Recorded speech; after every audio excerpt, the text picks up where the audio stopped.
व्यापकं येन चराचरं तत्पदं दर्शितं येन तस्मै श्रीगुरवे नमः। वन्दो गुरुपदं कृपा सिन्धुनरोपरि मामो समकुं जातु वचन रजकलितं।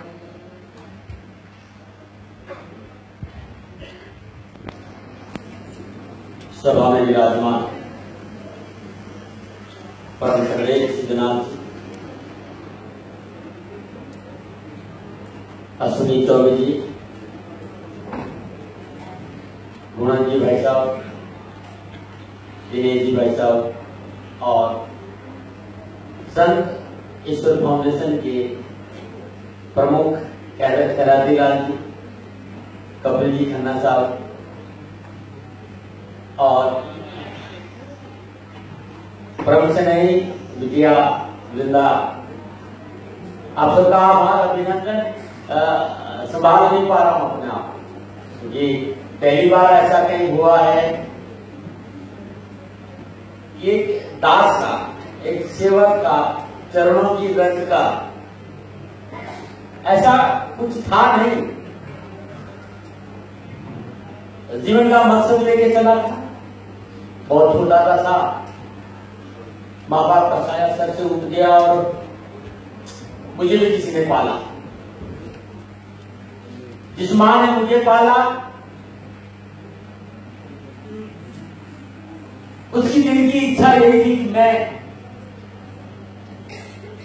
जब पैरों पे खड़ा हूं समझ बहुत संभालू तो ये कार्य करूं, क्योंकि दुनिया में मैंने जो कुछ भी पाया उस मां से पाया जिसने मुझे पाल पोस कर बड़ा किया।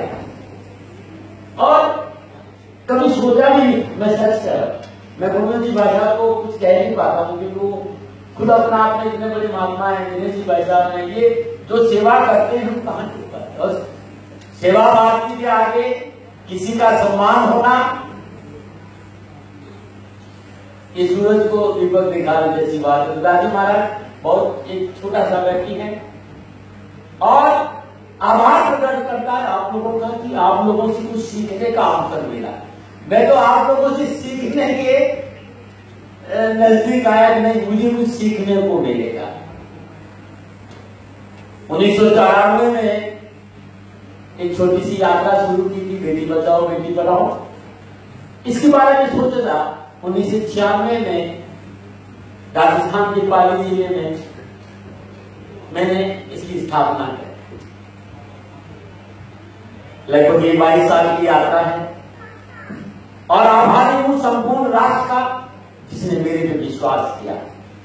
लगभग 800 बेटियां हैं मेरे पास और ये मेरा सौभाग्य है कि मैं 800 बेटियों का पिता। मैं सेवा भारती का आभार प्रकट करता हूं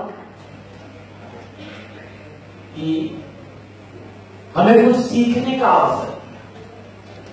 आप सभी, मैं तो यहाँ सबको देख कर कि कहा आप लोगों में तो साधारण सा व्यक्ति, मेरा तो आप लोगों से मिलने से मेरा जीवन एकदम गदगद हो गया। मैं उन लोगों से मिला जो राष्ट्र के लिए कुछ कर रहे हैं, क्योंकि मनुष्य के लिए राष्ट्र से बड़ा ना कोई था ना कोई है, ना होने की संभावना। और जो मनुष्य अपने राष्ट्र से प्यार करता है, परमात्मा भी ऐसे मनुष्य से प्यार करता है। और सेवा भारती अपने आप में सेवा का एक अद्भुत अद्भुत, मैं भाई साहब से भी सुन रहा था वो क्या क्या कर रहे हैं पता नहीं। ऐसा सागर सेवा का कि जितना डूबते जाओ कुछ करने का अवसर मिलता है, कुछ ऐसा समझने का मौका मिलता है। और वास्तव में संत वही है जो इस राष्ट्र की सेवा करता है। मैं तो उन्हीं को, और मैं सभी संतों को हृदय से प्रणाम करता हूँ। मेरे पास शब्द नहीं है, आज कुछ भी नहीं कह सकता। दादी महाराज 24 घंटा बोलते रहे, आज वो खुद अंदर से कि मुझे ये नहीं कहा था बुंदा नहीं ऐसा कुछ। मैंने कहा कि आपको आना है, गुरु जी भाई साहब ने कहा मैंने कहा आना है, और क्योंकि आना है फिर आना, उनकी आज्ञा है। सेवा करने का आनंद मिलता है। मैं तो बहुत आभारी मानता हूँ अपने आप को कि मुझे इस सेवा का कोई अवसर मिलेगा। लेकिन पहली बार मैं तो सुन के भी इसमें भी हम लोग नहीं ले पाए।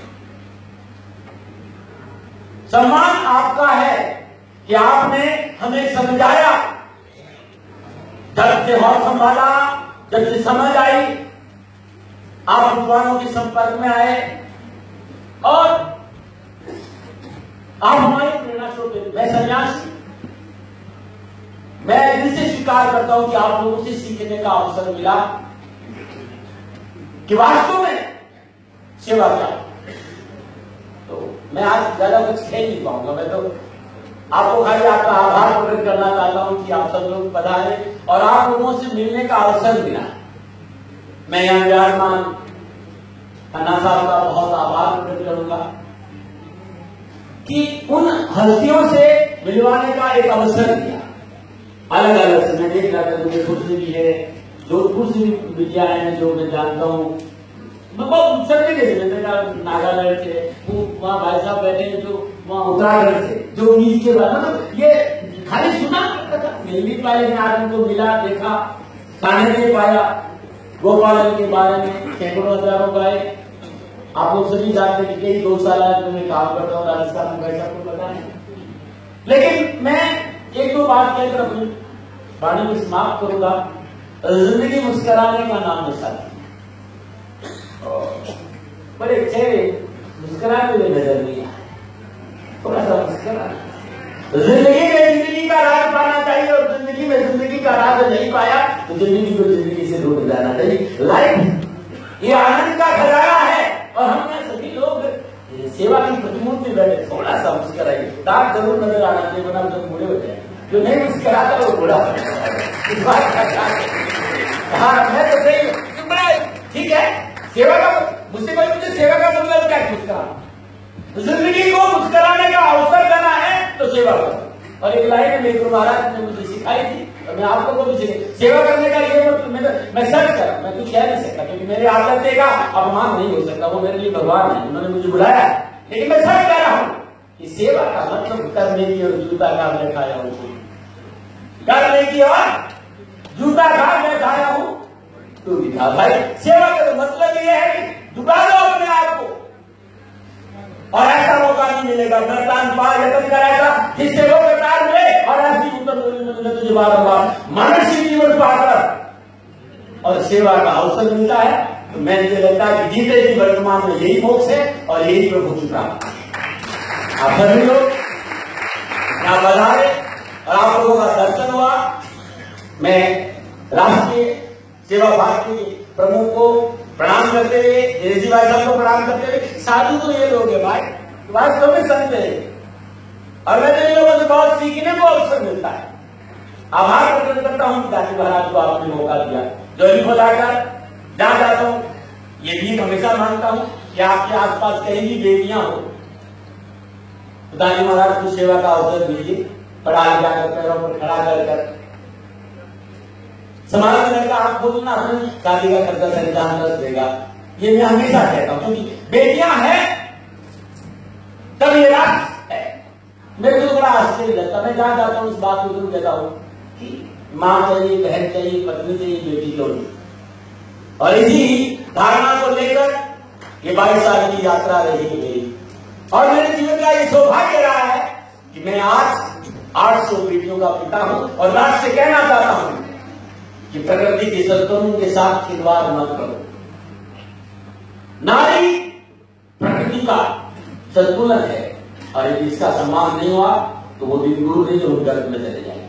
नारी का सम्मान करो, बेटी बचाओ, बेटी पढ़ाओ, देश को आगे लगाओ। ये मेरा सौभाग्य है क्योंकि सेवा करते हुए जब पहली बार सुना तो अपने आप को इतना गौरवान्वित महसूस हुआ कि अब मेरा राष्ट्र आगे बढ़ रहा है कि लाल किला की प्राचीर से देश की प्रधानमंत्री जी ने भी कहा हम सेवा कर रहे हैं। लेकिन उनका कहना बहुत माने लगता है, उनका कहना आज एक जाकर के मैं जाता हूं जगह जगह। उदयपुर के रामचंद्र जी विराजमान है, मेरे पास 162 बेटियां कोटला की है, 162 बेटियां 4 साल से लेकर 17 साल के बीच में, और मैं 14 बैच निकाल चुका हूं। ये मेरा सौभाग्य है। जो विराजमान है बहुत काम करते, मैं उनके बारे में बहुत सुना था, मैं उनको बहुत प्रणाम करता हूँ, कुछ बहुत अच्छी सेवा वहां कर रहे हैं। तो मैं पहली बार सुना, इतने सालों में भी 65-67 साल का हो गया हूं, इस सरसन साहब ने पहली बार नाम किया कि प्रार्थी से देश के उस प्रमुख सेवक से सुना कि बेटी बचाओ बेटी पढ़ाओ देश बचाओ, और इन 3-4 सालों में एक रुपया नहीं देगा।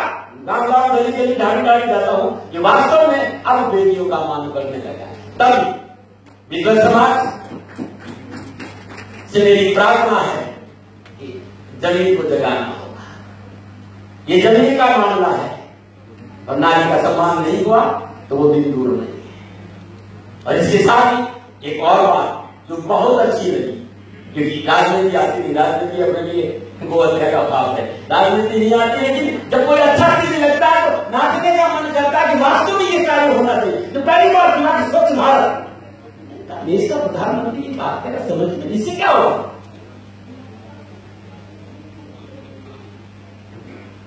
बात समझ में आए कि हम 100 रुपया कमाते हैं, हमारे 65 रुपया बीमारी में जाते हैं, और बीमारी का कारण क्या है? अस्वच्छता, गंदगी।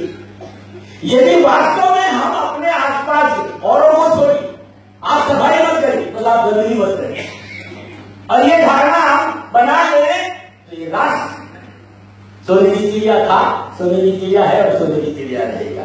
इन 2 बातों पर हम सभी लोग विचार करें।